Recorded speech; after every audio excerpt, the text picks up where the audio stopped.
Hello to all of you who are kind enough to follow this kickoff meeting of the French presidency of the European Union in the Netherlands, whether you be on Zoom or on YouTube or on Facebook. Uh,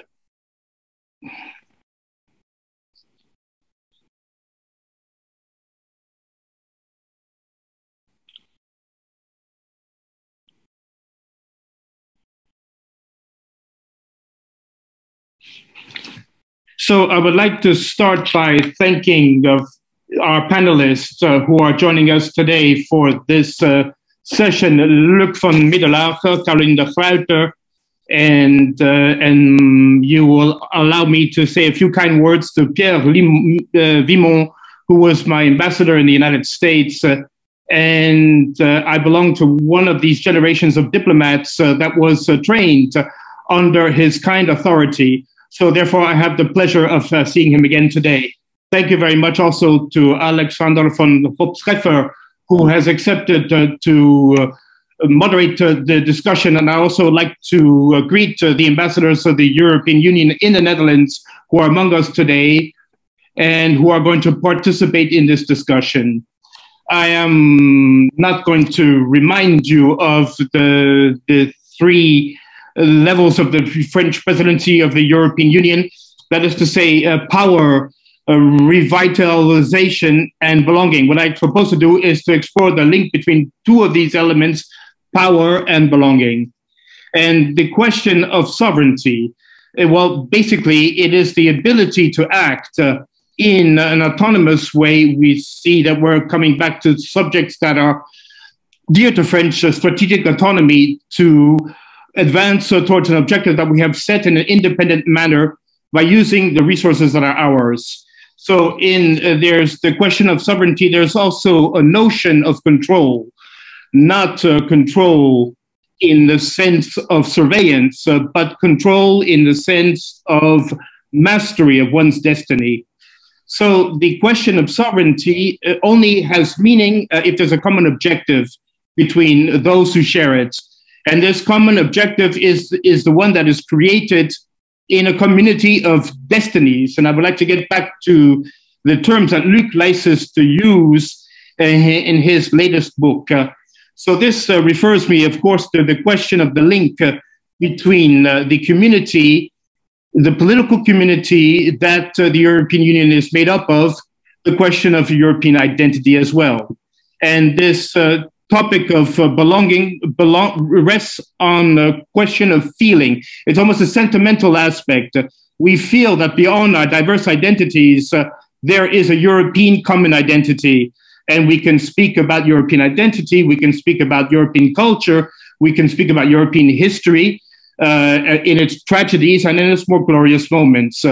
So there is a question, which is to know if deep down if it is identity that is the foundation of this political community, that is the condition of common exercise of our sovereignty, or in the European context, or if we're living a specific experience in which sovereignty, because it makes us share common political moments, in particular the crisis that Luc and Caroline have spoken about in their books, set a common experience that is going to create an identity. Is it therefore this sovereignty exercise together in the face of this challenge that creates in this European experience this common identity?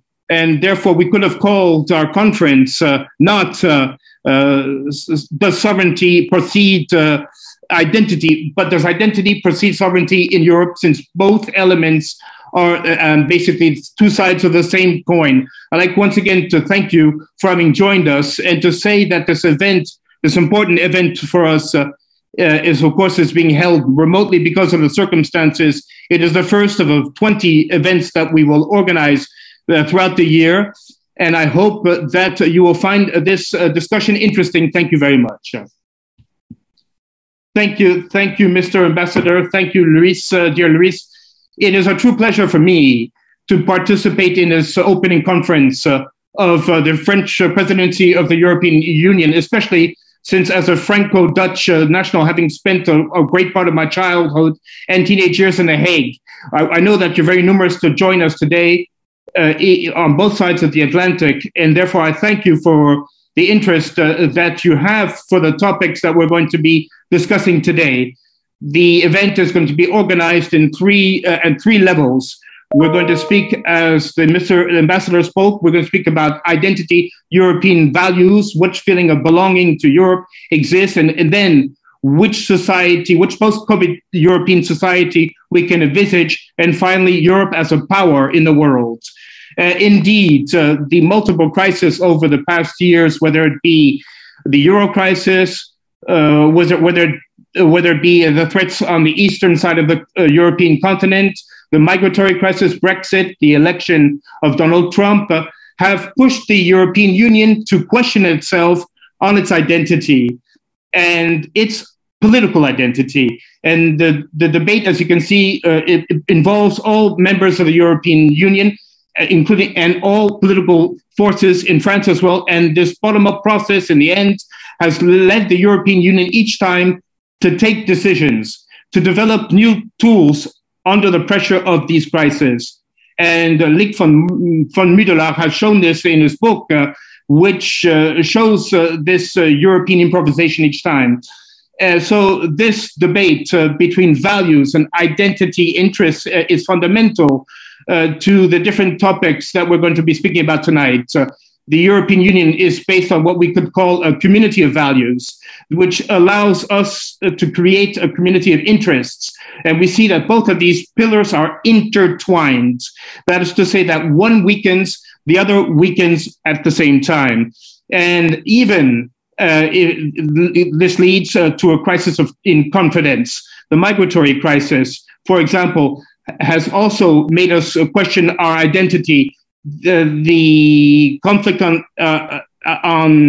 European Union is based as the European Union as a club of democracy. So I will answer the questions raised by Luis to say that I will speak about the question of identity first, and then we will discuss it, and then we will speak about the issue of sovereignty, because if we're not clear about what we are, about the values that we defend, that we carry, then therefore it seems difficult to me to defend them and to protect them, in particular in an international context, which can lead to destabilization of this identity, of these values that we defend. And we're going to also speak about this strategic environment, this international environment, which in my eyes accelerates and it requires the geopolitization of the European Union with the COVID crisis. So we have also seen this in the context of the Europe-China investment agreement, the question of human rights that has also taken a part in this relationship. And our relationship with China forces us to raise geoeconomic questions and geopolitical questions. And this also requires a certain change, a certain renewal of the European way of thinking. Transatlantic relationship on which I'm working on a daily basis is also being shaken up because what happens with what's happening inside the United States, polarization, the decline of democratic values. The United States are also experiencing an identity crisis that's unprecedented.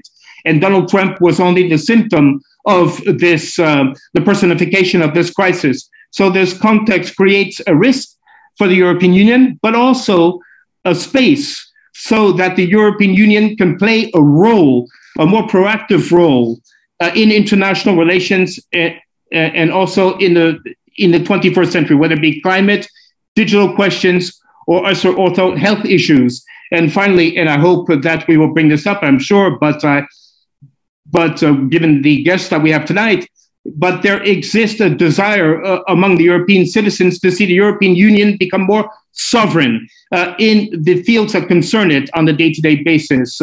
Health, of course, but also climate, we see it more and more, and also the notion of strategic sovereignty is more and more pressing in the political debate, but also in the public debate. The desire to see Europe increase its autonomy, to be able to act on questions that concern us on a day-to-day basis as European citizens. And the polls show on a regular basis that many citizens in Europe wish to have a powerful Europe, a Europe that masters its exterior borders, a Europe that promotes more resilient supply chains, and that can act in a decisive way on climate change. So the French presidency, in a certain way, should also be a moment of learning. That is to say, to explain why the European Union today and tomorrow is an efficient framework of action to face the challenges of the 21st century. And in order to discuss the different issues, we have the luck today to be surrounded by three guests who are going to shed light on these different issues. Caroline de Groote, who is a journalist and a correspondent for European affairs at the NRC, and also the author of the book, The Habsburg Empire in the EU, which came out in March 2021.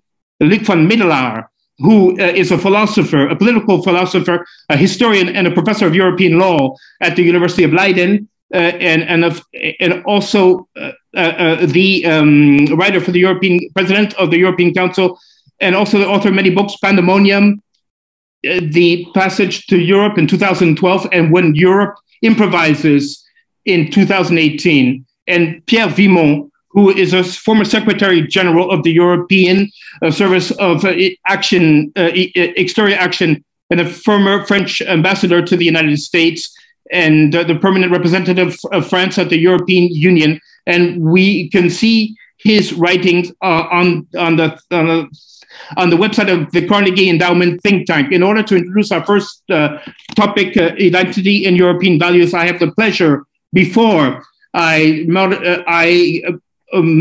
moderate the discussion, I'd like to give the floor to Mr. Wopke Kingma to speak about the future of Europe.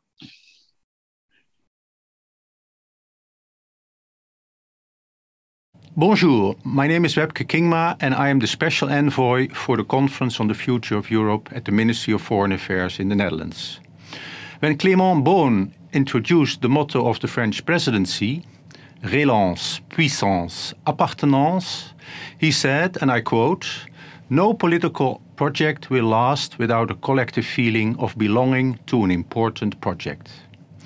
These are shared values, a culture we have in common, a history that connects us, and plans for the future." So the question today is, do European citizens feel that they belong to an important project? My answer to this question is twofold. It is clear that the European Union has never really won the hearts and minds of its citizens, as was shown by Kiran Klaus Patel in his book Project Europe. It has always been somewhat of a mariage de raison. For example, a recent poll in the Netherlands shows that only 56% of Dutch citizens have a positive image of the EU, and a mere 49% trust the European Union. But the same polls also show that a large majority of Dutch citizens want the EU to act on the global stage. Citizens want the EU to act on topics such as climate change, migration, security and health. Here lies the key to the solution. The pandemic has made clear that Europe has its own interests apart from superpowers like the US and China. But Europe has more than just interests.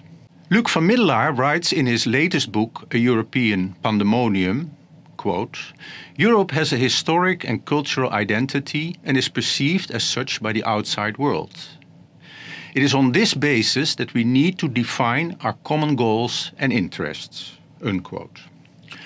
I am convinced that if the EU claims its position on the world stage and acts accordingly and defines its own interests and priorities, this will eventually lead EU citizens to feel part of this unique project. I wish the French presidency every success. Voilà, je pense que le décor a bien été campé avec cette intervention. Et donc, je voudrais aborder justement cette question, cette articulation entre l'identité, le projet européen et aussi ce que je trouve dans l'intervention de Webke Kigma particulièrement intéressant, c'est ce désir qu'il exprime de la part des citoyens européens pour que l'Union européenne soit un acteur sur la scène internationale. Il a mentionné ses attentes aussi envers l'Union européenne dans la gestion du Covid, et puis cette notion de souveraineté qui finalement fait sens. Alors, je voudrais lancer la discussion et puis peut-être poser la question en premier lieu à Luc van Middelaar. Pourquoi, selon vous, ou est-ce que l'Union européenne, selon vous, est aujourd'hui confrontée à une crise d'identité? Vous avez beaucoup écrit sur ce sujet, mais comment analysez-vous cette idée-là? Merci Alexandra de cette question et merci de cet échange qui me réjouit beaucoup.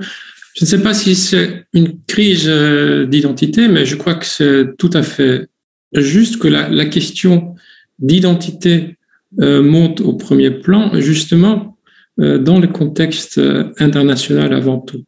Et je suis tout à fait d'accord avec l'analyse qu'a fait l'ambassadeur aussi, qu'il y a donc un lien entre ce thème d'appartenance et de puissance. Mais je ne sais pas si on doit et si on peut le lier directement à l'Union européenne en tant que telle ou en tant que projet dont on a parlé avec Webke Kigma. Je pense que dans cette notion d'appartenance, il y a l'idée d'identité, de culture, de belonging, on dirait en anglais, et c'est avant tout, et je crois qu'il l'a souligné aussi, bien sûr, une affaire subjective. On ne va pas demander à un ethnologue japonais, mettons, qui n'aurait évidemment aucune difficulté à regarder tous ces petits peuples sur notre bout de la terre et considérer que nous, Européens, nous partageons beaucoup de choses dans la façon de nous comporter, manger, écrire, etc. Mais cette dimension objective ne nous intéresse pas. Il s'agit il faudrait que les citoyens européens, eux, se sentent subjectivement européens. Et ils sont capables de dire nous les Européens. Ça, c'est l'essentiel pour moi. Qu'on puisse dire nous les Européens et que cette notion d'être européen ne soit pas étranger en quelque sorte. Et là, c'est là que justement le contexte international entre en jeu, parce que voilà, nous connaissons par cœur tout ce qui nous divise, la pluralité de nos histoires, de nos langues, etc. Donc, il est tout simplement plus simple de se dire que nous partageons des choses quand il y a d'autres acteurs qui se montrent, surtout des acteurs qui ne nous veulent pas du bien ou qui, eux, disent ouvertement et franchement qu'ils ne sont pas comme nous et qui ne veulent pas devenir comme nous, comme les Chinois ou les Russes. On va laisser de côté la question des Américains, mais on aura sans doute l'occasion d'y revenir après. Et donc, on voit dans ce contexte que nos responsables politiques qui agissent, disons, sur la scène mondiale, voudraient le faire au nom des Européens et voudraient pouvoir parler au nom des citoyens. Et ça demande indispensablement, en effet, comme vous avez dit aussi, Alexandra, ce sentiment d'appartenance. Mais pour que les citoyens puissent, s'identifier à une action de l'Union européenne en tant que telle, il faudrait, dans un premier temps, qu'ils se sentent européens, qu'ils se sentent partie de cet ensemble, disons, de culture ou un ensemble civilisationnel, on peut discuter des termes après, qui se distingue, à certains égards en tout cas, à des degrés divers, d'autres ensembles, d'autres civilisations. Et c'est sur cette base-là que l'Union européenne entre en jeu, en quelque sorte, pour moi, disons, la forme politique la plus aboutie, qui incarne cette civilisation. Donc, quand j'en parle ainsi, et je conclue là-dessus, je constate presque sans l'avoir voulu, que j'ai mis donc l'identité première aussi, comme préalable à la souveraineté. Mais en fait, comme vous l'avez dit tous les deux, l'ambassadeur et vous, Alexandra, en fait, c'est bien un cercle, c'est une interaction entre souveraineté et identité. C'est la poule et l'œuf. Dans des termes des débats beaucoup plus anciens, c'est qu'est-ce qui vient premier, l'État ou le peuple? Et dans nos termes aujourd'hui, la souveraineté ou l'identité. Bon, il y a de longs débats depuis le 19e siècle, au moins là-dessus, mais je crois qu'on peut être d'accord que c'est dans l'interaction et que du moment, comme Webke Kingma l'a dit aussi, que l'Union européenne se montre capable d'agir au nom des Européens sur la scène européenne, sur la scène mondiale, ce sentiment se sentira confirmé, voire conforté. Voilà, ça c'est une première réaction. Merci beaucoup Luc. Caroline de Ruiter, vous avez aussi beaucoup réfléchi, écrit sur la question. Je voulais avoir votre avis là-dessus. Oui, merci beaucoup Alexandra. Et moi aussi, je suis ravie d'être là avec vous cet après-midi. Moi non plus, je pense que une crise d'identité que vous avez évoquée un peu, je ne le vois pas. Je pense que, par contre, avec toutes nos différences et tous les débats entre États membres de l'Union européenne sur tous les sujets imaginables, ces dernières années, on peut observer quand même, enfin, une conscience petite, peut-être, mais grandissante sur notre identité commune. Je le vois dans les réactions, par exemple, sur mes articles, et le fait que des livres sur l'Europe peuvent devenir un best-seller, les livres de Luc, mais aussi les miens, même aux Pays-Bas, ça nous dit quelque chose quand même. Et vous voyez, pendant des décennies, l'Europe, c'était plutôt en marché. Alors, quelque chose perçu comme un truc technique, un truc matériel et lointain. Et tous les sujets qui touchaient vraiment les citoyens au cœur, comme la sécurité, la monnaie, la santé, etc., restaient fermement dans le domaine national. Et ceux qui voulaient donc insister que l'Europe n'était pas en union politique et que l'Europe ne touchait pas les cœurs des Européens, des citoyens pouvaient parfaitement le faire. Et ils l'ont fait. Le discours public aux Pays-Bas en est un excellent exemple, je pense. Moi, j'ai appris à l'école que l'Union n'est que un marché, point final. Good for Philips and Unilever.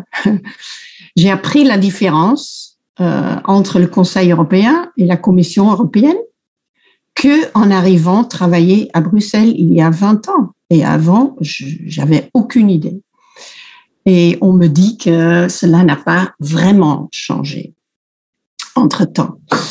Mais quand même, quelque chose est en train de changer, je pense. Les États membres doivent travailler ensemble plus étroitement qu'avant. Et beaucoup de nos défis, et Luc l'a mentionné aussi, sont internationaux. C'est impossible pour un pays de les résoudre tout seul. Du changement climatique à l'achat des vaccins anti-Covid, par exemple, et même la défense maintenant. Et par conséquent, la politique devient de plus en plus européenne aussi. On crée une plateforme politique un peu plus ample qu'avant. Et est-ce que les gens aiment cela? Ça, à mon avis, dépend de la réalisation. Je n'oublierai jamais une anecdote que me racontait un jour un fonctionnaire européen allemand qui habitait à Bruxelles depuis longtemps. Son épouse était italienne. Ils avaient 2 fils lui, le père, il parlait allemand avec ses gosses et elle, italien. Et chaque été, il prenait ses vacances, bien sûr, chez la famille italienne. Et un jour, quand les garçons étaient encore petits, une tante demandait à l'aîné, qui avait 8 ans ou 10 ans, quelque chose comme ça, est-ce que tu te sens plus italien ou plus allemand? Et probablement, tout le monde autour de la table attendait une réponse favorable à l'Italie, hein, le meilleur pays du monde, etc. Mais non, le petit répondait qu'il se sentait plutôt allemand. Et silence, bien sûr, autour de la table.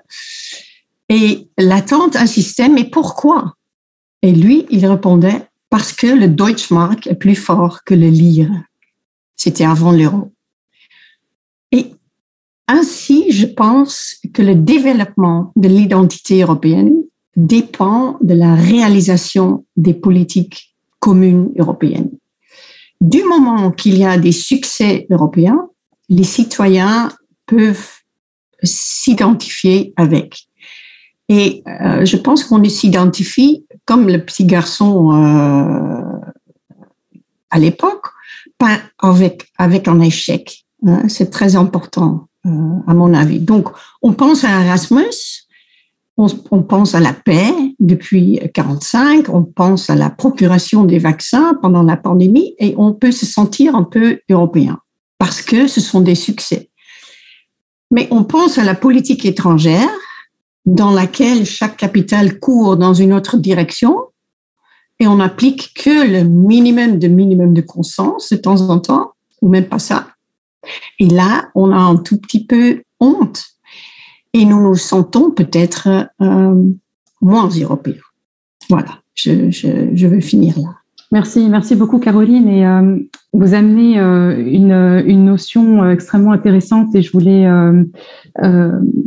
passer la parole à Pierre Vimont pour recueillir son avis, où vous dites que finalement le sentiment d'appartenance à l'Union européenne se forge davantage dans la, si je puis dire, la bonne performance de l'Union européenne pour répondre aux défis économiques, stratégiques, politiques d'aujourd'hui, davantage que dans peut-être ce qu'on appelle le narrative, c'est-à-dire à réinventer un récit qui permettrait aux opinions publiques d'adhérer au projet européen. Parce que c'est vrai qu'on met énormément l'accent sur ce récit. Est-ce qu'il ne faut pas que le message soit plus convaincant? Mais at the end of the day, comme on dit, c'est effectivement ce que vous dites, Caroline, c'est la réussite, c'est la performance de l'Union européenne en tant qu'acteur pour répondre aux défis qui lui sont posés à la fois sur les plans économiques, sanitaires, stratégiques et par les puissances extérieures. Pierre Vimont, je voulais avoir votre avis sur cette espèce d'interaction entre l'identité et puis la capacité finalement à l'Union européenne de répondre aux défis qui préoccupent les citoyens européens.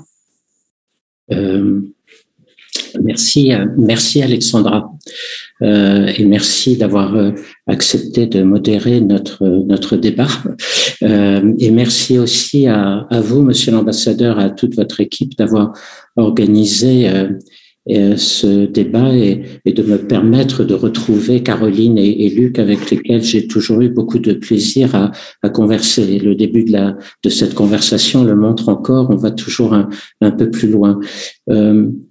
Pour répondre à votre question et aussi pour faire part de mon propre questionnement, Alexandra, oui, je crois que c'est vrai, on court toujours plutôt après le succès et la victoire, et donc c'est vrai que l'Europe se grandit quand elle réussit, et on a bien vu dans les années 92 autour du traité de Maastricht et de la suite, quand on a réussi à mettre en place l'euro, c'était une Europe assez sûre d'elle, assez florissante.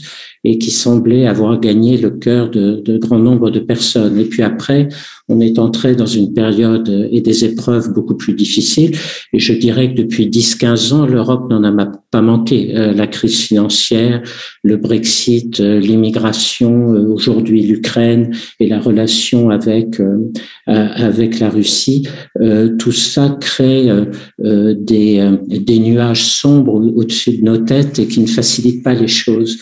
Mais je crois qu'au-delà de cette question du succès de notre politique, il y a une autre question, moi, qui m'a toujours intéressé et qui était pourquoi est-ce qu'on se sent plus européen quand on est à l'étranger que quand on est en Europe? Au fond, pour ceux d'entre nous, par exemple, qui ont pu souvent voyager aux États-Unis, c'est généralement aux États-Unis que je me sens le plus européen. Et pour revenir à ce que disait Luc, si on accepte que l'identité, c'est quelque chose de très subjectif, cette réalité-là que l'on ressent quand on est aux États-Unis et que l'on voit toutes les différences entre la culture américaine au sens large et la culture européenne, et vraiment au sens européen du mot, pas seulement française ou anglaise et tout ça, mais vraiment européenne. La question est de savoir comment se fait-il qu'on ressent ça et qu'on a cette perception-là et sur quoi repose-t-elle? Et on sent bien tous les uns et les autres qu'elle repose sur des tas de choses. L'histoire, les valeurs que nous portons, les modes de gouvernance politique, économique ou sociale, etc. Et en même temps, et c'est le sens de mon interrogation en permanence, c'est quand à ce moment-là, on revient en Europe et qu'on se regarde les uns et les autres sur toutes ces questions, l'histoire, la politique, le social, les valeurs, on s'aperçoit qu'on est souvent très divisé là-dessus. Joseph Borrell répète souvent cet exemple que je trouve très, très intéressant entre son propre pays, l'Espagne et la Pologne.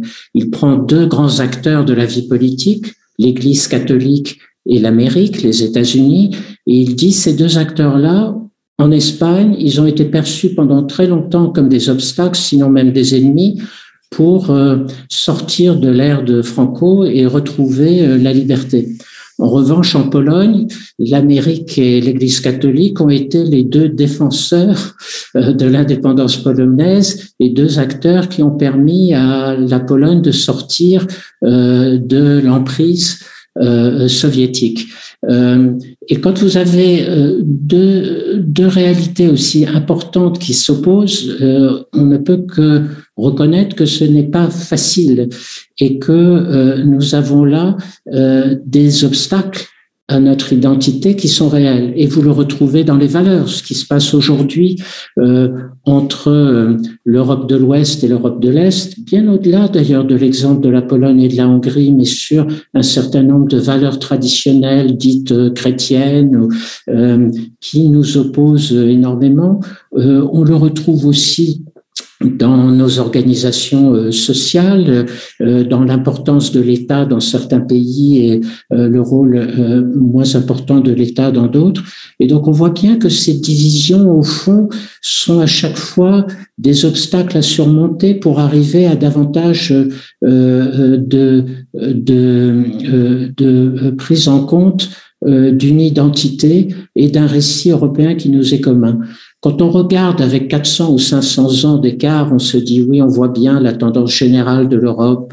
On est passé du Moyen-Âge à l'Europe des Lumières, nos révolutions industrielles au 19e siècle et ensuite tout ce qu'on a pu faire au 20e. Et on se dit au fond, tout ça, c'est un creuset dans lequel l'identité européenne s'est construite peu à peu. Quand on regarde à plus court terme et l'Europe plus contemporaine, on s'aperçoit que c'est beaucoup plus compliqué. Et là, j'en reviens à ce que disait Caroline sur le succès et l'échec. Au fond, peut-être que notre vrai problème, et comme le disait aussi Luc à propos de l'œuf et de la poule, c'est qu'une identité, elle se construit aussi peu à peu, particulièrement à base de solidarité, et que c'est cela peut-être qui aujourd'hui donne l'impression de patiner un peu. C'est-à-dire que on a réussi de vraies percées dans les années 60, 70, 80 à coup de solidarité. C'était tout le sens de l'approche de Jean Monnet, des solidarités concrètes, le marché commun, le marché unique, l'euro. Et on voit bien que ça a été plus difficile ensuite. Pourquoi? On peut avoir plein d'explications à cela, l'élargissement, la lassitude, le fait qu'on est passé aussi dans des phases où il fallait s'attaquer à des problèmes qui touchaient plus à la souveraineté de chacun des pays et qui sont plus difficiles. Ils sont des sujets sur lesquels il est plus difficile de trouver des accords. Mais je suis frappé que les solidarités concrètes sont devenues plus difficiles à façonner, à établir et à construire. On a pu le faire récemment avec le vaccin, dans le cas de Covid, et tout le monde du coup a dit c'est pas mal. Mais rappelez-vous au début de la crise combien tout le monde critiquait la Commission pour son incapacité à bouger. On a pu le faire pendant la crise aussi autour du début de ce qui ressemble à une dette commune. Et n'oublions pas que le fédéralisme américain, il s'est construit aussi autour de la dette commune, et que donc on voit bien que cette identité européenne pourra bénéficier des progrès réalisés autour du plan de relance si d'autres pas positifs et solidaires viennent après. Donc, il me semble que la machine à construire de la solidarité demande à être un peu relancée, et que c'est sans doute ça qui nous aiderait à trouver une identité. Parce que je me range définitivement dans le camp de ceux qui pensent que tout est dans tout et réciproquement, et que l'identité, ça se construit aussi progressivement à coup de solidarité, à coup de souveraineté renforcée. Je m'arrête là, j'ai été trop long, Alexandre. C'est une transition parfaite pour aborder le second thème justement de la société, quelle société post-Covid européenne, puisque vous avez justement parlé de cette question et de l'enjeu de la solidarité, qui, comme vous l'avez dit, devient de plus en plus difficile à construire, qui a fini par donner lieu à une stratégie vaccinale élaborée à l'échelle de l'Union européenne. Mais cette crise du Covid-19 a aussi à nouveau poussé, incité l'Union européenne à s'interroger sur son identité, sur sa capacité à réagir à cette crise sans précédent. Une des leçons aussi du Covid, et ça vous l'avez tous les trois traité à travers vos différents travaux et interventions, c'est que elle nous a poussé aussi à repenser nos dépendances, à évaluer le coût de ne pas être souverain, autonome dans certains secteurs stratégiques, hein, que ce soit pour la production de masques, pharmaceutiques et autres. Et donc de se poser la question justement comment mieux intégrer aussi nos politiques économiques et notre politique, je dirais un peu plus géopolitique, comment lier davantage ces enjeux-là. On s'en est rendu compte notamment dans notre relation vis-à-vis de la Chine, de l'impact que peuvent avoir des choix économiques, commerciaux à court terme, et que ça peut avoir des effets spill-over dans le domaine stratégique également.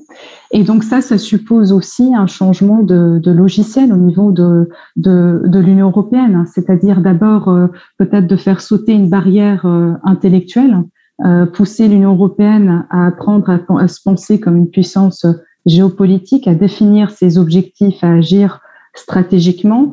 Une barrière institutionnelle également qu'il faut revoir, c'est-à-dire, et ça Luc Van Middelaar a beaucoup écrit là-dessus, la tendance de l'Union européenne à se voir comme une puissance ou à agir comme une puissance fragmentée, séparant le domaine économique du domaine géopolitique, hein, alors qu'on voit que toutes les autres puissances autour de nous ne cessent de lier ces deux et à l'utiliser comme arme de pression sur nous. Et puis enfin, cette crise du Covid-19 a aussi poussé l'Union européenne à repenser ses capacités, ses outils pour faire face à des chocs simultanés de ce type. C'était pas seulement une crise sanitaire, ça a été très vite une crise économique, sociale, politique, stratégique et y compris avec des implications dans le domaine militaire. Donc face à cette simultanéité des crises, là aussi ça pousse l'Union européenne réfléchir un petit peu à comment répondre à ces crises et quels outils développer ou renforcer. Donc ma première question pour vous tous, c'est dans quelle mesure est-ce que cette crise du Covid a à vos yeux soit accentuer les fractures entre les États membres de l'Union européenne ou au contraire permis justement à l'Union européenne, dans une autre forme d'improvisation, à montrer qu'elle était capable de faire face à cette crise, sachant que, et là c'est un sujet de discussion intéressant à avoir avec vous, la santé n'est pas un domaine de compétence de l'Union européenne et que là encore une fois, le citoyen européen a été très désireux de voir l'Union européenne jouer un rôle dans cette crise sanitaire et finalement, on l'a vu dans la stratégie vaccinale. Donc, je voulais vous interroger sur ce sujet. Peut-être Caroline, dans un premier temps. Caroline, vous avez beaucoup écrit aussi sur le fait que cette crise Covid-19 avait été aussi un choc pour cette identité européenne et notamment dans l'idée de frontières, de protection de l'Europe qui protège, ce fameux thème dont on parle souvent et qui est maintenant plus ou moins adopté par tous les dirigeants politiques en Europe. Mais là aussi, le débat sur l'identité, sur la protection des frontières extérieures a été galvanisé par cette crise du Covid-19. Donc, je voulais avoir vos impressions sur ces différents enjeux-là. Caroline. Oui, merci. C'est un peu difficile de tirer des conclusions déjà sur ce que cette pandémie a fait à la société et la politique européenne, parce que c'est pas fini. Et je pense que la conséquence politique devient visible que très très lentement. Et vous avez raison, Covid continue à diviser les Européens, mais on a quand même aussi décidé de déclencher 2 projets importants, je dirais, pendant la pandémie, de projets européens, la procuration des vaccins, je l'ai mentionné avant, et les fonds de relance basés sur des eurobonds qui étaient complètement tabous avant, pas en France, mais aux Pays-Bas, par exemple.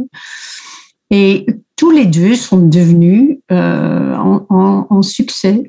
Et tous les 2 ont renforcé aussi le sentiment de solidarité entre Européens qui était un peu fracturisé pendant la crise financière et de l'euro.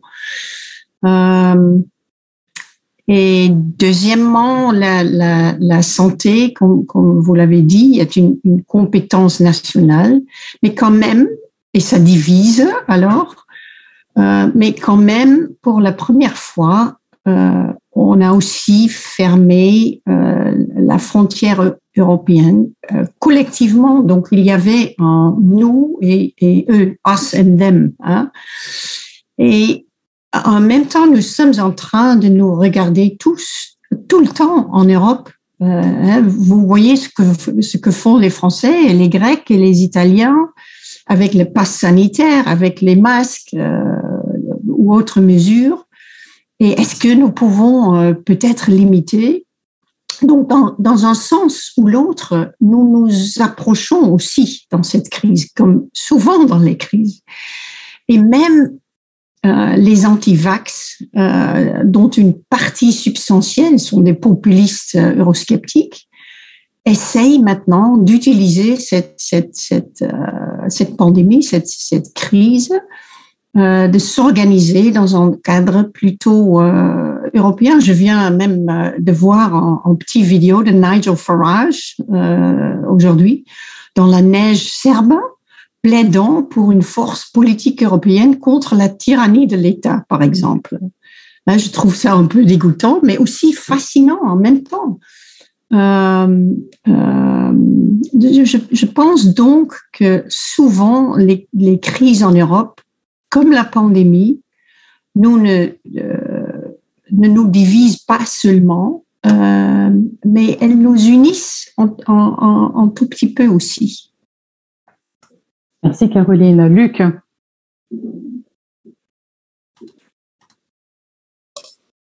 Oui, merci Alexandra. Je mentionnerai 2 points en complément à ce qu'a dit déjà Caroline. D'abord, je trouve intéressant de comprendre pourquoi l'Union européenne a pu agir aussi vite, relativement parlant, dans les 2 grandes percées de la procuration des vaccins et de la dette commune du Fonds de relance. Ce sont 2 énormes décisions, impensables, mettons, fin 2019 complètement.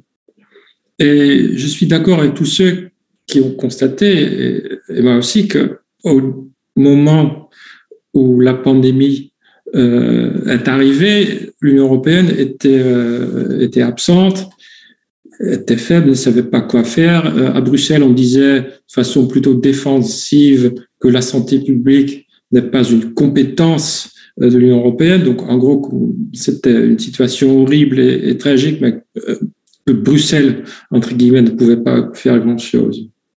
Alors là, on a vu un phénomène neuf et différent par rapport aux crises précédentes, comme notamment la crise financière.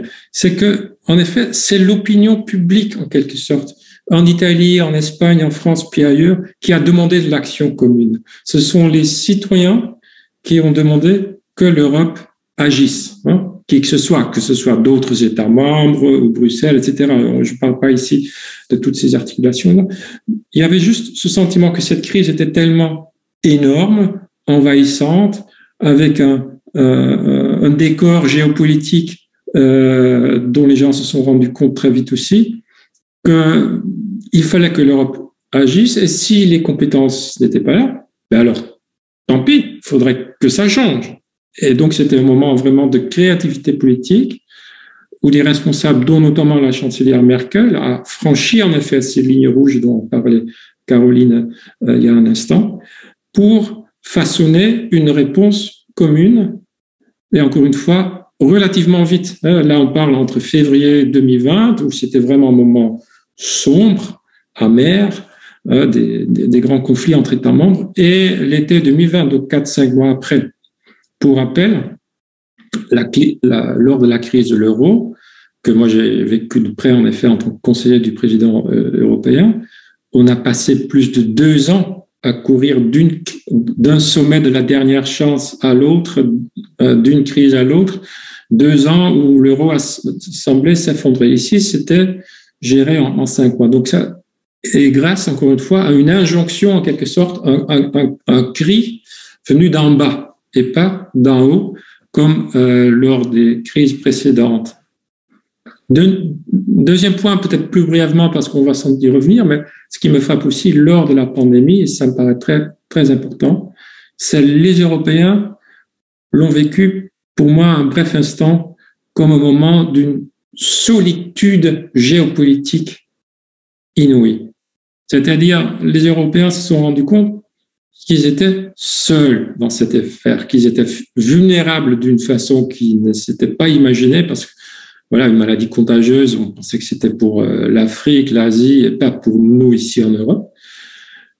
Mais non seulement la Chine, que pour quelqu'un, moi, même de mon âge, était un pays quasi du tiers-monde dans ma jeunesse, est venue à l'aide. Donc, ça bouleversait un peu beaucoup de préjugés, tandis qu'en plus, les États-Unis, qui étaient toujours présents lors de chaque grande crise internationale depuis la Seconde Guerre, étaient absentes ou quasi un objet de pitié à certains moments. Donc là, vraiment, basculement de presque notre carte mentale du monde en tant qu'Européens, et donc moment de solitude qui ensuite vraiment s'est traduit aussi en des décisions à Bruxelles, et c'est pas un hasard que c'est depuis lors qu'on parle beaucoup plus de cette célèbre autonomie stratégique à laquelle l'ambassadeur a fait allusion aussi. C'est vraiment dans la suite de cette expérience de la pandémie que des notions comme ça se sont aussi déplacer du domaine strictement militaire vers un domaine plus économique, vulnérabilité pharmaceutique, industrielle, etc. Donc, la pandémie, elle a vraiment, pour finir, été un accélérateur de trends, comment dire, des tendances de long terme à beaucoup d'égards et pas à sous-estimer, à mon avis. Merci beaucoup, Pierre. Je dirais tout a été dit et je n'ai pas grand-chose à ajouter, mais en reprenant les réflexions de Caroline et de Luc et en essayant peut-être de pousser encore plus loin la réflexion ou les questions. Luc, avec raison, Caroline aussi souligne les deux grands succès de cette crise de la pandémie, à savoir l'achat de vaccins et la capacité de mettre en place une politique du vaccin en Europe, et le plan de relance et le début de ce qui peut apparaître comme une dette commune. Ça a été très vite, comme le dit Luc, et c'est intéressant parce que ça pose un peu la question de savoir si l'Europe est capable d'agir autrement que dans la crise. Vous savez que Jean Monnet disait souvent, ce sera l'addition des crises qui fera l'Europe et qui fera l'Union européenne. Et au fond, si on regarde l'histoire de l'Europe, c'est quand même un petit peu ça. Ça a été un peu la même chose autour de la crise de l'immigration en 2015.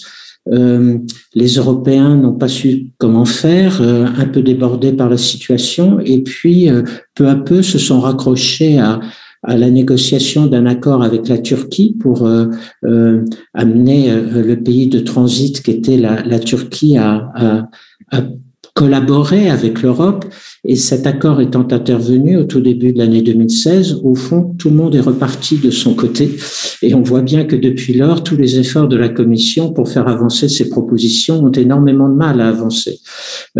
Chacun est reparti un peu dans son égoïsme national et on a beaucoup de mal à remettre, à moderniser, à améliorer, à réformer les processus existants, Schengen, Dublin, etc. Et donc, on finit par se poser la question, est-ce que l'Europe peut agir autrement que dans la crise? C'est-à-dire, est-elle capable d'anticiper? Est-elle capable assez tôt de remettre de l'ordre dans sa gouvernance? Et vous posiez la question très justement, Alexandra, dans des crises qui ont un caractère de plus en plus pluridimensionnel, où donc toutes les différentes institutions et au sein de chacune des institutions, les différents services doivent apprendre à travailler ensemble. Il y a toute une nouvelle grammaire, comme on dit aujourd'hui, une grammaire de la gouvernance qu'il faudrait apprendre à développer, à nourrir au sein de l'Union européenne. Et c'est toujours un peu difficile, sauf en cas de crise, où tout d'un coup, tout le monde se met à travailler ensemble, où on invente le Team Europe, où les institutions et les pays membres sont capables de travailler ensemble pour évacuer et ramener en Europe leurs citoyens qui étaient dispersés aux quatre coins du monde, pour travailler ensemble, pour venir en aide aux pays qui ont le plus de difficultés en matière de vaccins. Et donc ça, c'est très positif. Et en même temps, il faudrait qu'on soit capable d'en tirer les leçons pour être dans une attitude plus proactive face aux prochaines crises qui vont arriver. Mais ça, je dirais que c'est un peu le problème de toutes nos sociétés politiques modernes, c'est que c'est souvent uniquement lorsqu'elles sont confrontées le nez à la crise qu'elles sont capables de bouger. Mais ça pose immédiatement une autre question, qui est que si nous ne sommes pas capables d'anticiper et d'améliorer notre efficacité, de prendre à bras le corps tous les problèmes de gouvernance, les questions de majorité qualifiée, la question de la subsidiarité aussi qui s'est un peu perdue en cours de route mais qui reste importante. Qu'est-ce que doivent faire les institutions de Bruxelles? Qu'est-ce qui doit rester au niveau des États membres? Et on voit bien qu'actuellement, au milieu de la crise, chaque fois qu'un pays rétablit des contrôles additionnels traditionnel à ses frontières, tout le monde hurle en disant mais c'est pas du tout les règles du jeu. Et en même temps, on peut se poser la question si la subsidiarité ne doit pas s'appliquer dans un cas comme celui-là où tel pays est beaucoup plus soumis à une contamination que tel autre. Pourquoi faut-il à tout prix des règles communes entre les 27 États membres? S'y ajoutent aussi d'autres réflexions sur les actions que nous pouvons être amenés à prendre les uns les autres, ou même en matière d'état de droit, le rapport entre la Cour de justice européenne et les cours constitutionnelles des différents États membres. Est-ce qu'il faut envisager plus de flexibilité aussi de ce côté-là? Donc on voit bien qu'il y a toutes ces questions qui se posent aujourd'hui et que faute de trouver le moyen de les aborder par temps calme, on est souvent obligé de les aborder par temps de crise, ce qui ne crée pas toujours le meilleur environnement pour une réflexion apaisée, sage et constructive. Et c'est là, me semble-t-il, où il faudrait que l'Europe soit capable de faire des progrès pour avancer de manière harmonieuse et apaisée. Merci beaucoup. Et on a déjà largement basculé dans notre troisième thème, qui est l'Europe puissance dans le monde. Et donc, je vais poser une question pour ouvrir la discussion. L'Europe est-elle une puissance dans le monde aujourd'hui? Et pour cela, nous allons écouter Michel Fouché, qui est géographe, ancien ambassadeur de France et titulaire de la chaire géopolitique appliquée au Collège d'études mondiales de la Fondation Maison des sciences de l'homme.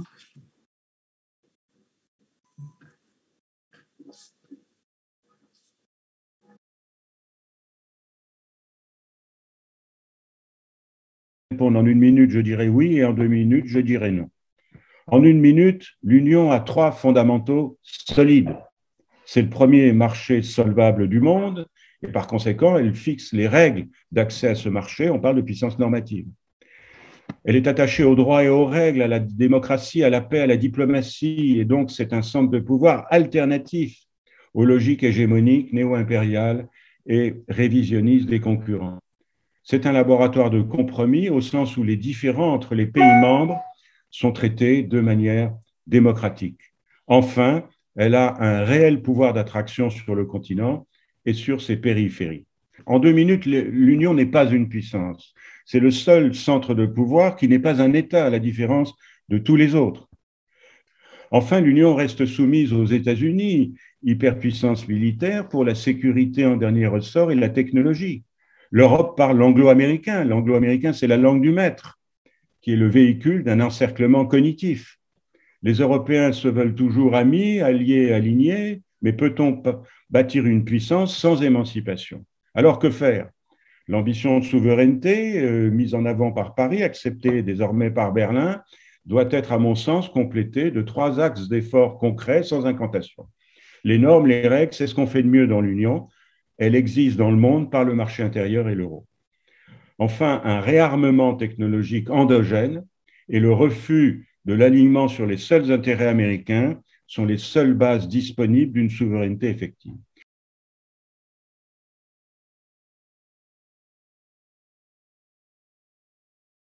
Alors peut-être une réaction rapide avant d'ouvrir la discussion avec les différents participants sur voilà comment réagissez-vous à ces propos de Michel Fouché? L'Union européenne, comme on le sait tous, est en train de définir sa boussole stratégique, qui dit ce que ça veut dire, c'est-à-dire d'essayer de définir une vision commune des grands enjeux stratégiques aujourd'hui et la manière dont l'Union européenne doit les aborder. Il y a aussi la perception aujourd'hui de l'Union européenne comme acteur stratégique. Aujourd'hui même, le président Biden et le président Poutine sont en train de se rencontrer pour parler finalement de questions de sécurité européenne, mais sans les Européens, même si on a une séquence ensuite diplomatique à l'OTAN et à l'OSCE qui inclut les Européens. Mais il y a aussi cette perception de l'UE aujourd'hui par les autres puissances qui ne voient pas l'Union européenne comme un acteur stratégique pertinent, en tout cas. Donc, comment est-ce que l'Union européenne aujourd'hui peut devenir plus crédible dans le monde? Est-ce qu'elle en est capable? Est-ce qu'elle doit être sélective dans ses engagements également? Et sur quel sujet? Michel Fouché a aussi parlé de notre relation avec les États-Unis. Est-ce qu'il faut aussi qu'on définisse une forme d'autonomie de réflexion, si je puis dire, et une autonomie de prise de décision quand on se rend compte que nos intérêts, notre vision ne se concordent pas complètement avec la vision américaine. En vraiment trois petits mots, si je puis dire, puisque nous avons une série de questions intéressantes qui nous attend. Je vais commencer avec vous, Pierre Vimont. Très rapidement, Alexandra. Premièrement, sur la notion de puissance et sur la perception telle que vous la définissiez à ce moment, la perception de l'Europe comme puissance ou non puissance, ça dépend aussi de l'interlocuteur. Je crois qu'on est tous d'accord pour dire que l'Europe n'est pas une puissance militaire et que par rapport à ce monde où de plus en plus de grandes puissances font usage de la force et de la diplomatie de la force, l'Europe paraît un peu écartée, marginalisée, et en quelque sorte sortir de l'histoire. Mais moi, ce qui m'a toujours frappé, notamment par exemple quand j'étais aux États-Unis et que je parlais au milieu industriel, aux grandes GAFA, etc., et que je leur disais l'Europe, c'est pas grand-chose, la réponse immédiate était de me dire, vous vous moquez du monde, nous, on subit tous les jours les oukases, disait-il, de la direction de la concurrence à Bruxelles. Nous payons des amendes et nous pouvons vous dire que l'Europe économique, en tout cas, est pour nous une vraie puissance. Et donc, quand on a essayé d'inventer le terme de puissance normative, d'une Europe régulatrice, etc., ça existe, il ne faut pas le négliger, et ce sont des atouts que nous avons. Ce qui m'amène à la deuxième réflexion que je voudrais faire. L'Europe peut être une puissance à condition d'inventer sa puissance à elle. Ça, je dirais, comme on dit en anglo-saxon, its own brand, sa marque de puissance qui lui soit propre. À vouloir à tout prix courir après les autres et essayer d'imiter la Chine, la Russie ou les États-Unis, à mon sens, nous perdrons cette course, en tout cas dans l'immédiat, et que nous avons à inventer notre propre capacité à être une puissance et pour cela à avoir une vraie réflexion sur quels sont nos intérêts, avec quelle arme nous voulons les défendre, selon quelle méthode, avec quel type de gouvernance, comme je le disais tout à l'heure. Et c'est ça le vrai défi qui se présente à nous. Et bien évidemment, à partir de là, si nous sommes capables de le faire, nous verrons que nous avons beaucoup plus de poids dans le monde que nous n'en avons à l'heure actuelle. Dernier point, je n'insisterai pas davantage là-dessus, c'est bien sûr aussi notre capacité à être unis, à ne pas être divisés. Mais pour ça, il faut que les uns et les autres soient capables de s'écouter. Parce qu'entre l'Est et l'Ouest, entre le Nord et le Sud, nous n'avons pas les mêmes intérêts géopolitiques. Et c'est compréhensible, nous n'avons pas la même géographie, nous n'habitons pas exactement les mêmes régions de l'Europe. La menace russe pour la Pologne ou la Lituanie, ce n'est pas la même menace que pour l'Espagne, l'Italie ou la France. Nous devons être conscients de cela et mieux écouter les autres pour, à partir de là, essayer de définir des positions communes pour avancer. Je m'arrête là, Alexandra. Merci. Luc.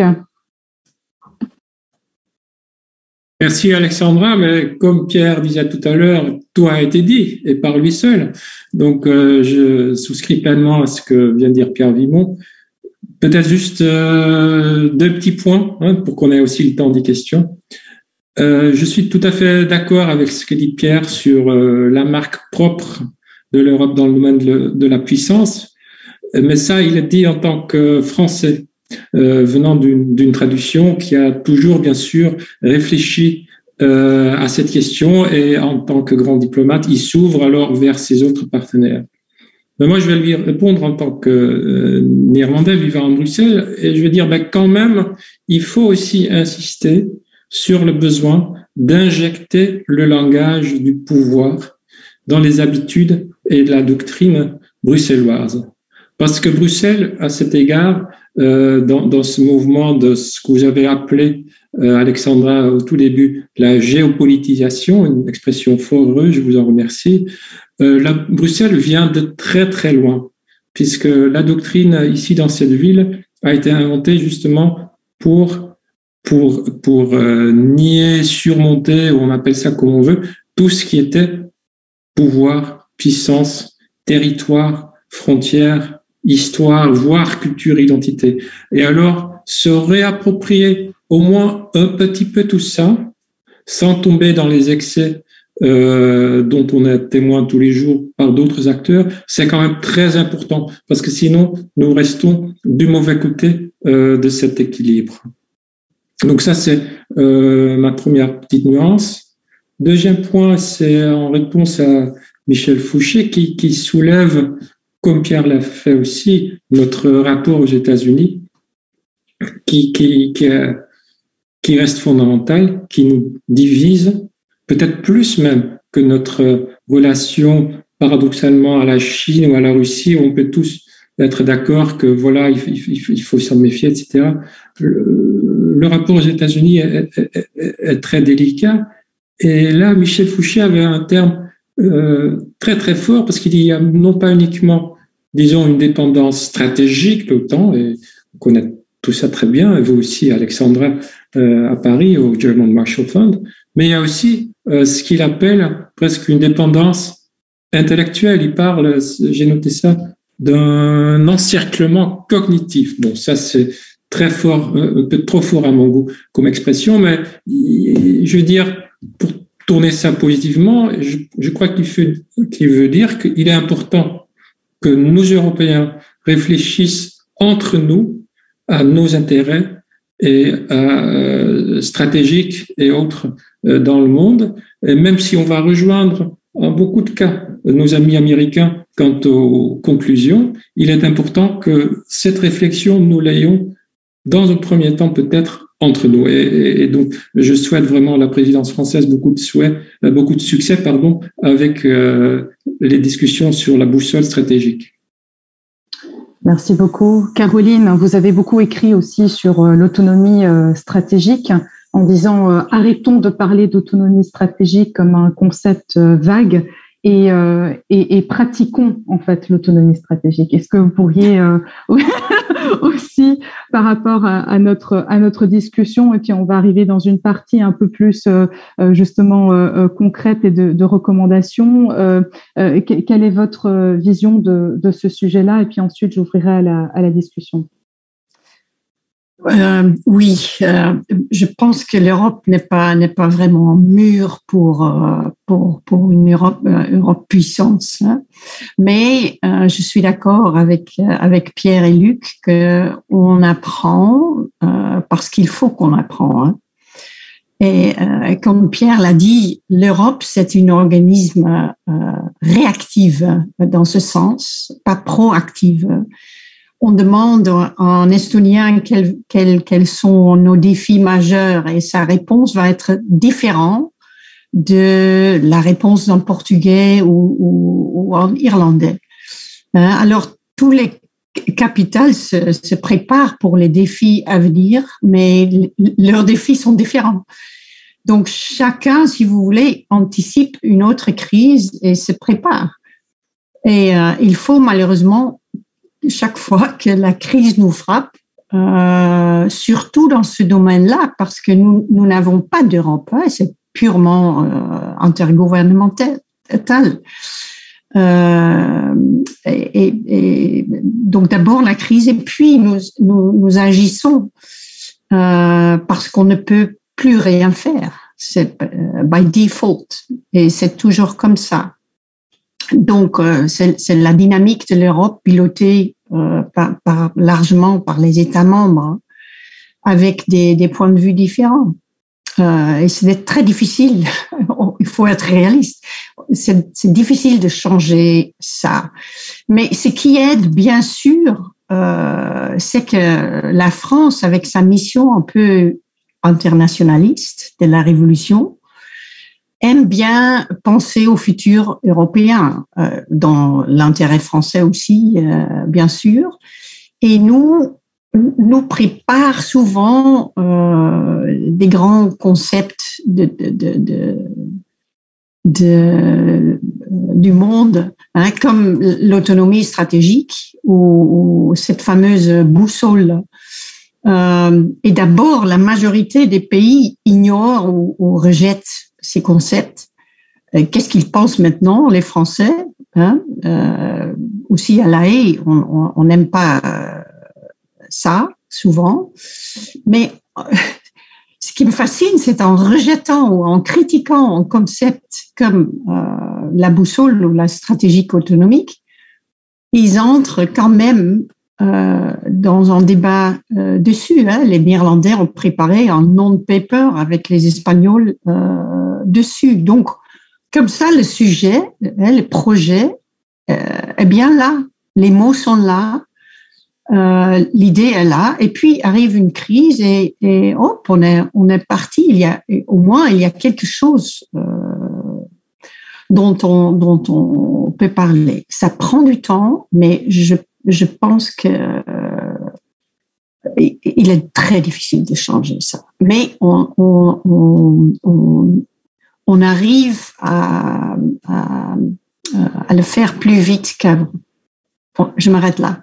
Merci Caroline. Alors, j'ai quelques questions qui arrivent. Je voudrais céder la parole en premier à Didier Herbert, qui est le chef de la représentation de la Commission européenne aux Pays-Bas. Si vous pouviez poser votre question en allumant votre vidéo, ce serait parfait.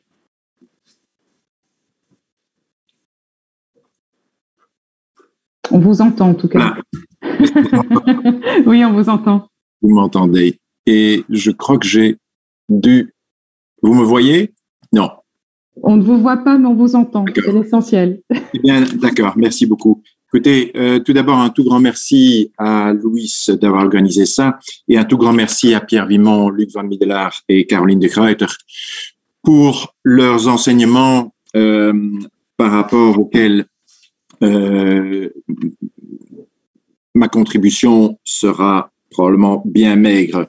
Alors, de mon expérience à Bruxelles, je tire une chose, c'est que en posant des questions à des collègues, souvent de familles venant de plusieurs cultures, multilingues, lorsque je leur demande, en effet, lorsque je leur pose quelle est leur vraie identité, en quelle langue rêvent-ils la nuit, souvent j'ai la réponse que ce n'est pas une question d'identité, mais chez nous, on fait comme ça. Et c'est ce qui nous réunit malgré notre diversité. Alors, je crois que pour l'Union européenne, en effet, on pourrait avoir une réponse pareille. On est très divers, une grande diversité, notre richesse.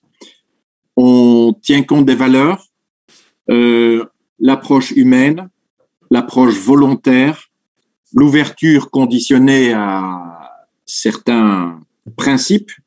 Et en effet, comme l'a dit Pierre Vimont et Caroline de Gruyter, soft power, dont on se réalise l'importance lorsqu'on est surtout en dehors de l'Europe et qui nous amène à déprimer un petit peu lorsqu'on atterrit de nouveau à Bruxelles et on entend les plaintes de chacun.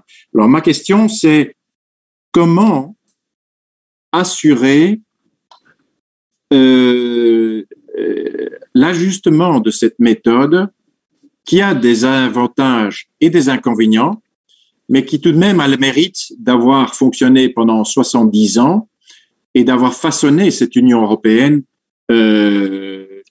depuis 1950. Comment l'ajuster sans perdre les avantages que cette méthode nous ont apportés. Voilà. Merci beaucoup. Merci beaucoup. Je vais prendre une deuxième question en fait qui est assez liée à la question de Didier Herbert et qui concerne justement la question de la souveraineté, de l'identité. Quelles sont vos positions par rapport à la Pologne ou la Hongrie? Pourquoi cela prend tant de temps pour faire valoir les valeurs européennes auprès de ses États membres. Donc voilà les deux premières questions. Pick and choose. Je vais peut-être commencer par Caroline. Je suis en train de prendre des notes encore. Comment ajuster? C'est le grand défi maintenant, bien sûr, parce que l'Europe était faite pour dépolitiser des choses. Il y avait trop de politique en Europe, et trop de guerres par conséquence. Donc, on est devenu des plus grands pacifistes du monde.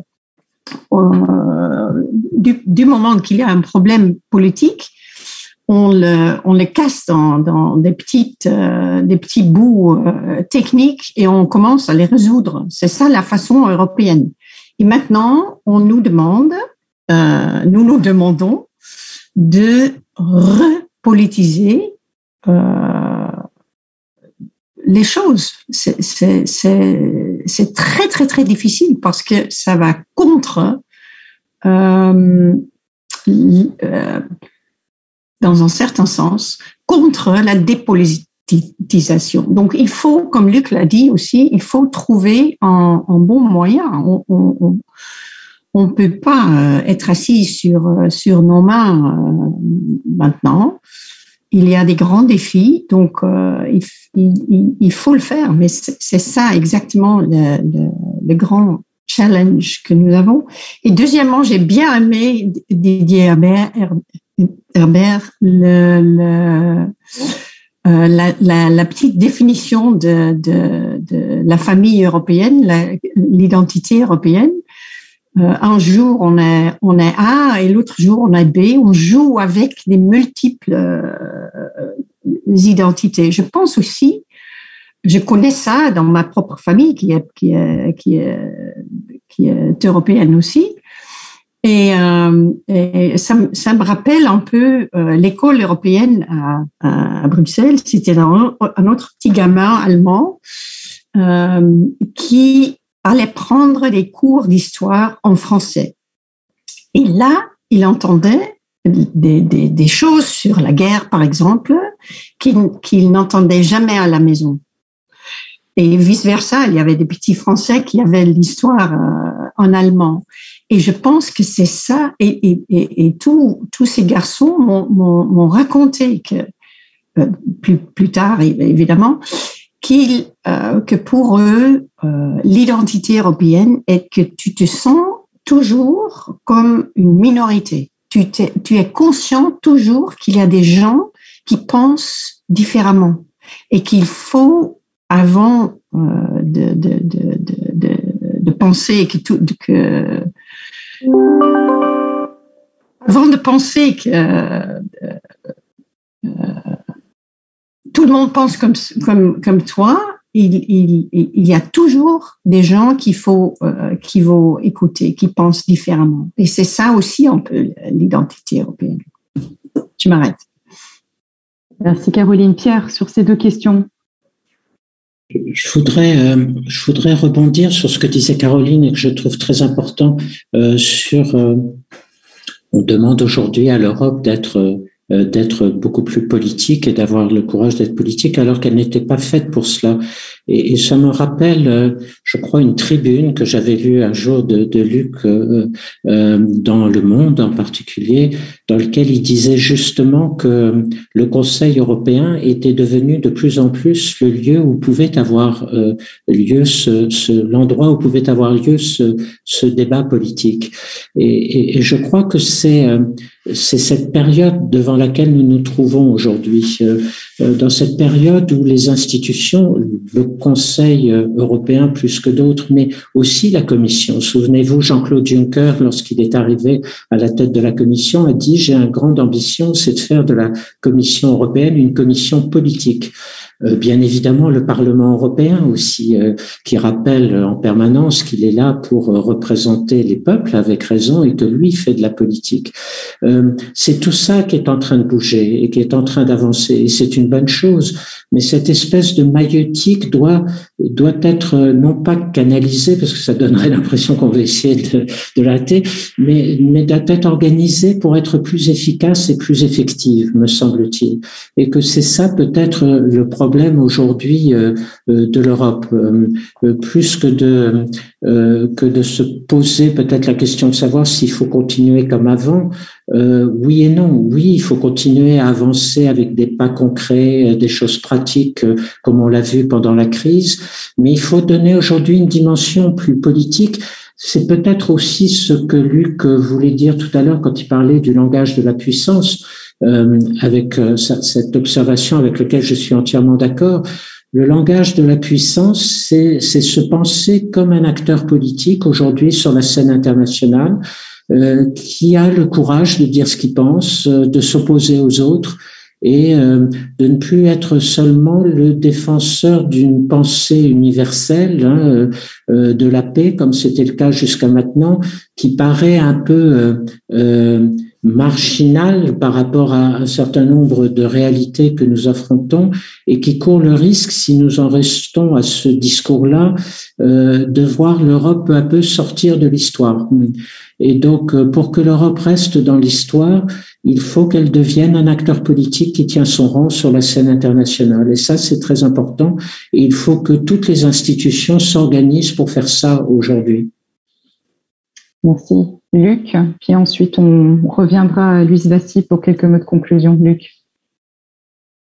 Voilà, je dirais donc merci Alexandra. Quelques mots sur la Pologne et la Hongrie. L'autre question qui avait été soulevée, peut-être juste 2 points, mais je pense que tous les deux, il y a quand même un rapport au sujet de notre conversation qui est l'identité et le rapport à la souveraineté. Premier point, comme j'imagine presque nous tous, évidemment, je m'inquiète beaucoup de la dérive autoritaire à Budapest et à Varsovie. Et je pense aussi que les autres États membres et les institutions européennes doivent essayer d'exercer des formes de pression politique, morale, financière pour essayer de changer cette situation. Mais dans le fond, comme vous avez dit auparavant, at the end of the day, le changement de la donne ne pourrait venir que de ces pays eux-mêmes et notamment des électeurs. Ce sera les électeurs hongrois qui d'ailleurs vont s'exprimer plus ou moins en même temps que les électeurs français en avril prochain, tout comme les électeurs polonais plus tard en 2023, qui doivent, s'ils veulent ou non, indiquer s'ils veulent changer ce chemin-là. Donc la souveraineté là, elle est nationale. Toute l'Europe, on peut souhaiter, on peut allumer des bougies, on peut faire tout ce qu'on veut, mais la bonne réponse doit venir de là. Deuxième point, très rapidement, ce qu'on ressent. Pourquoi est-ce que cette question est tellement douloureuse, en fait, hein? Pourquoi on ne peut pas simplement dire, voilà, on va assez brutalement, on va virer la Hongrie, la Pologne de l'Union européenne. Je le dis en des mots très peu diplomatiques, je m'en excuse. Mais c'est parce que dans le mot Europe, il y a à la fois ce que nous voulons être incarné en termes de valeurs, la démocratie, l'état de droit, et tout ce qui vient avec, d'une part. Mais d'autre part, l'Europe, c'est aussi l'idée du continent et aussi d'une unité continentale. Et donc, l'Europe, le projet politique, est à la fois un projet de valeur, mais aussi un projet avec une vocation territoriale. Et dans le conflit actuel qui oppose, entre autres, la Pologne et les institutions de Bruxelles, il y a une tension entre ces deux vocations très profondes, en fait, de l'Europe, puisqu'il n'y a plus une cohérence entre l'unité territoriale et ses valeurs. Et c'est très difficilement surmontable dans l'immédiat, c'est une tension vitale, douloureuse, comme je disais, surmontable uniquement dans le temps. Donc voilà, il faut espérer que les choses prendront un meilleur cours. Il faut miser sur la patience qu'on peut juste espérer stratégique peut-être, mais ça nous dit quelque chose aussi sur notre identité et la charge très forte de ce mot Europe. Merci Luc. Je vais céder le parterre virtuel à Louise Vassy, notre ambassadeur à La Haye. Merci beaucoup. Je ne vais pas être long parce que beaucoup de choses ont été dites, enfin tout a été dit de manière beaucoup plus intelligente que je ne pourrais le faire. Mais ce que je retiens peut-être comme enseignement, c'est qu'il y a ce que nous voyons de nous-mêmes au fond en tant qu'Européens et puis ce que nous projetons ou le miroir que nous offrent nos partenaires extérieurs. Et finalement, cette question, c'est une question qu'on a tous ici, et je vais repartir de tous au quotidien, je veux dire, et je vais repartir de mon expérience personnelle. Quand je suis arrivé aux Pays-Bas, tout le monde m'a dit tu verras à quel point nous sommes différents. Et alors, je vais être honnête, c'est peut-être parce que je partage avec Pierre Vimont le fait d'avoir vécu quelques années aux États-Unis, ça ne m'a absolument jamais frappé comme quelque chose d'évident. Bien sûr, il y a des différences, on ne va pas les nier, mais il y a des différences même au sein des pays européens. Il s'agit absolument pas de les nier. D'ailleurs, Caroline raconte très bien dans son livre à quel point c'est différent d'être à Vienne ou à Bruxelles. Mais en même temps, si on prend le temps de se regarder depuis ailleurs, et par exemple depuis les États-Unis, mais j'imagine que c'est encore plus fort si on va dans des aires culturelles ou géographiques encore plus éloignées, on voit aussi à quel point il y a des éléments qui nous réunissent. Et cette dialectique finalement entre l'interne et l'externe, elle traverse tous les sujets que vous avez évoqués aujourd'hui. La question de l'autonomie stratégique, qui est un terme que on m'avait fortement déconseillé d'utiliser aussi quand je suis arrivé aux Pays-Bas. C'était l'autre conseil ou l'autre réflexion qu'on m'a donnée, c'est surtout ne dis jamais autonomie stratégique. À vrai dire, je comprends un petit peu pourquoi il y a cette réticence, parce que c'est non pas tant, je crois, que les Néerlandais refusent d'être autonomes, mais la notion d'autonomie leur semblait, me semble-t-il, renvoyer à quelque chose d'hostile vis-à-vis de nos alliés. Alors que, évidemment, en tant que Français, on ne le voyait absolument pas comme ça, mais comme une évidence qui est qu'il vaut mieux être maîtriser son destin que ne pas le maîtriser, ce qui est poser quelque chose de quasiment évident. Donc de la même manière que l'identité, lorsqu'on la regarde entre nous, on a tendance à voir les différences. De la même manière, la question de la souveraineté ou de l'autonomie, lorsqu'on la regarde entre nous, ça se pose de manière différente que si on introduit le regard extérieur dans notre réflexion. Au total, donc les deux sujets, on l'a vu, et Pierre a dit tout est en tout et réciproquement. Et en effet, la question de l'identité, finalement, je crois percevoir pour certains précède celle de la souveraineté. En même temps, on voit aussi que les expériences communes et notamment les crises forgent effectivement une expérience commune. Et le Covid, on est peut-être, enfin l'exemple que nous vivons aujourd'hui. Le plus clair. On a commencé par une crise dans laquelle toutes les frontières intra-européennes se sont fermées. Il faut se souvenir de ça quand même. Le mois de mars et d'avril, on ne pouvait plus circuler quand on vivait aux Pays-Bas pour aller en France à travers la Belgique. C'était particulièrement difficile. On a réussi à surmonter quand même en quelques mois cette autre difficulté en harmonisant très nettement nos approches. Donc on arrive par l'expérience commune politique, finalement, à créer aussi un espace, pour reprendre le terme de Luc, avec des frontières, mais avec l'absence de frontières entre nous, qui nous réunit. Donc, au total, je dirais que je ressors de ce panel avec beaucoup d'espoir, finalement, puisque sous la pression extérieure, c'est évidemment parfois désagréable, mais en même temps, ça crée une nécessité. Nous sommes en train peut-être d'accélérer le processus par lequel nous partageons cette souveraineté, et donc peut-être aussi allons partager via nos expériences politique et via nos expériences communes, une part croissante d'identité. À chaque fois, je crois que c'est peut-être par là que je voudrais finir, c'est toujours en plus, en réalité, de la même manière que nous vivons en tant que Français, la souveraineté européenne comme un élément additionnel à la souveraineté nationale qui, au fond, lui permet de s'exprimer parce qu'elle permet de gérer des enjeux extrêmement lourds que nous ne pourrions sans doute pas ou vraisemblablement pas gérer au niveau national. De la même manière, cette identité commune européenne dont on pressent les germes, l'humanisme, les valeurs, une certaine manière de gouverner par la démocratie, la coopération, le dialogue, l'ouverture.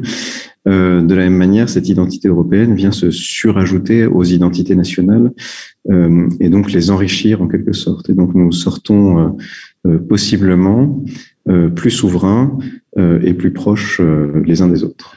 Merci en tout cas à tous et j'espère que nous aurons pour le reste de la présidence française de l'Union européenne ici à La Haye l'occasion d'organiser également nos événements de manière plus incarnée. Mais merci en tout cas à Pierre, Luc, Caroline et Alexandra d'avoir joué le jeu de la conférence à distance. Merci beaucoup. Bonne soirée à tous. Bonne soirée. Au revoir. Merci, c'était un grand plaisir. Bonne soirée.